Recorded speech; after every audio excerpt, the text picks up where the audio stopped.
আসসালামু আলাইকুম বন্ধুরা, সবাই কেমন আছো? এই মুহূর্তে আসলে মধ্যরাত পার হয়ে গেছে, একদম শেষ রাতের দিকে পৌঁছেছি। আর আমরা আছি এই মুহূর্তে আসলে আমাদের যাত্রা বিরতি দিচ্ছে আমাদের বাসে। আমরা হোটেলের সামনে, হোটেল হচ্ছে নিউ জনতা হোটেল, ঠিক আছে। এটি হচ্ছে ঢাকা সাহেবগঞ্জ রোডের সিরাজগঞ্জ থেকে হটিকুনবুল থেকে একটু পশ্চিম পাশে।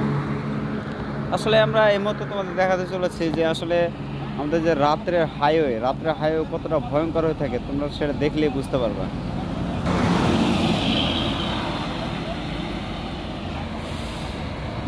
রাত্রে যে গাড়িগুলো চলে এত প্রচণ্ড গতিতে চলে, যেটা বলার অপেক্ষা রাখে না। আমাদের হাইওয়েতে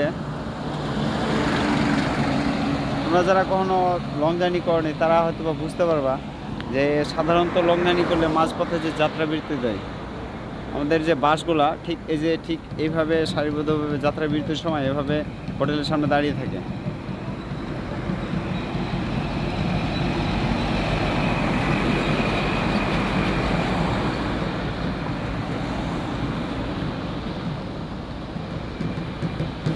একদম যে হাইওয়ে সাধারণত সারাক্ষণই মানে গাড়িতে একদম জমজমাট থাকে, সেইখানে দেখো রাত্রে শেষ পরের দিকে অন্ধভাবে কতটা ভয়ঙ্করের মতো একদম অবস্থা।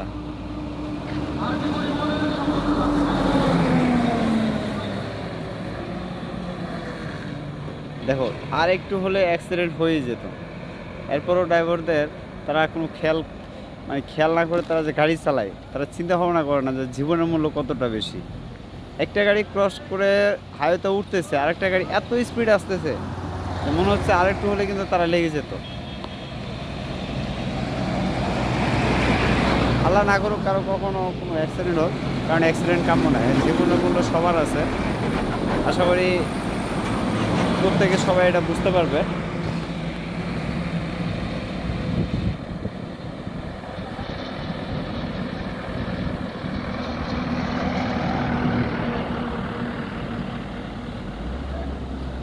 আমাদের যাত্রাবিরতিতে আরও কিছু সময় লাগবে। যাত্রাবিরতির সময় আসলে প্রচণ্ড ঘুম আছে, তো খিদে। সাধারণত এই হোটেলগুলোতে খাবার দামগুলো অনেক বেশি হয়ে থাকে, যে কোনো জিনিসের দাম তারা অনেক বেশি রাখে, তাই সাধারণত আমরা এখানে হালকা নাস্তা করে নিই। তোমরা যদি কখনো লং জার্নি করো অবশ্যই তোমরা খাবার সাথে নিয়ে আসবে, এটা সবচেয়ে বেটার হয়।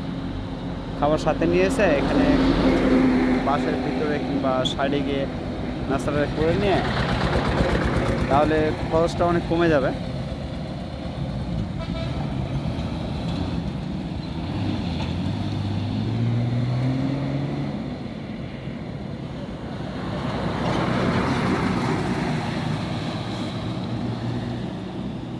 ঠিক আছে বন্ধুরা, আজ এই মুহূর্ত পর্যন্ত।